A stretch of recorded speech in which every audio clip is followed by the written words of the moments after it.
અંકલેશ્વર તાલુકાના સેંગપુર ગામમાં છેલ્લા 15 દિવસથી પીવાના પાણીની ગંભીર સમસ્યા સર્જાઈ છે। ઉનાળાની શરૂઆતની સાથે જ ગામના બોરવેલોના નળ સુકાઈ જતા પાણીનો મુખ્ય સ્ત્રોત બંધ થઈ ગયો છે, જેને કારણે ગ્રામજનો ભારે હાલાકીનો સામનો કરવો પડી રહ્યો છે। અંકલેશ્વર તાલુકાના સેંગપુર ગામમાં પાણીનો મુખ્ય આધાર બોરવેલ હતા, જે સુકાઈ ગયા છે। આ ઉપરાંત કુદરતી પાણીનો સ્ત્રોત ગણાવતી અમરાવતી ખાડી પણ સુકાઈ જતા પરિસ્થિતિ વધુ વિકટ બની છે।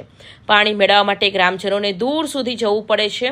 સ્થાનિક લોકોના જણાવ્યા મુજબ ક્યારેક ટેન્કર દ્વારા પાણી પૂરું પાડવામાં આવે છે, પરંતુ તે અપૂરતું હોવાથી ગ્રામજનોમાં રોષ જોવા મળી રહ્યો છે। ખાસ કરી મહિલાઓ અને ખેડૂતોને પાણીની અછતને કારણે સૌથી વધુ મુશ્કેલી પડી રહી છે। અમારી સમસ્યા ગામની છે પાણીની। મુખ્ય પાણી છે, જે સવારને સાંજ સુધી પાણીની જરૂર પડે અને અમારા ગામમાં પાણી આજે વર્ષોથી સમસ્યા ચાલે છે અને આજે 6 દિવસથી પાણી નથી આવ્યું અને અત્યારે નદીમાં પણ પાણી નથી। એક જે મૂળ સ્ત્રોત છે ગામના જે નળ દ્વારા આવે છે અને એ પણ બંધ છે 6 દિવસથી અને લેડીઝોને પાણીની ખૂબ સમસ્યા છે। અમારા ગામમાં પીવાના પાણીથી લઈને ખેડૂતોને વપરાશ માટે જેટલું પણ પાણી છે એની વારંવાર સમસ્યા રહે છે અને આ ગામમાં વર્ષોથી આ એકને એક સમસ્યાનો વારંવાર ગામના લોકોએ તથા ખેડૂતોએ સામનો કરવો પડે છે અને આ સમસ્યા ઘણા સમયથી ઉકેલાતી નથી।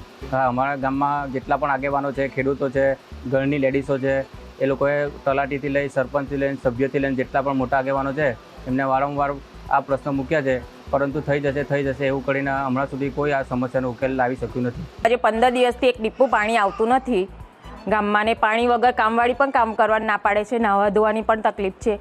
અમે ઘણીવાર એમ એ કર્યું છે, રજૂઆત કરી છે, પણ આજ સુધીને કંઈ નિકાલ આવ્યો નથી। પાણી જેના નળે આવે છે તેને આવે છે, જે નથી આવતું તેને બિલકુલ નથી આવતું।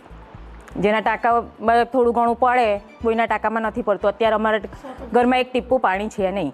આજે 15 દિવસથી અમે પાણી વગરને અમે વેચાતું પાણી ટેન્કર લાવીને વાપરતા છે। ગ્રામજનો દ્વારા તંત્રને અનેક વખત રજૂઆત કરવામાં આવી છે, છતાં સમસ્યાનું કાયમી નિરાકરણ આવ્યું નથી।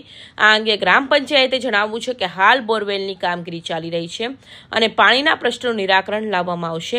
ગ્રામજનોની માંગ છે કે તાત્કાલિક અસરથી નિયમિત પાણી પુરવઠો શરૂ કરવામાં આવે અને ભવિષ્ય માટે લાંબા ગાળાના ઉકેલ માટે યોગ્ય વ્યવસ્થા કરવામાં આવે। કૌશિક પટેલનો report, Hind TV news, Surat.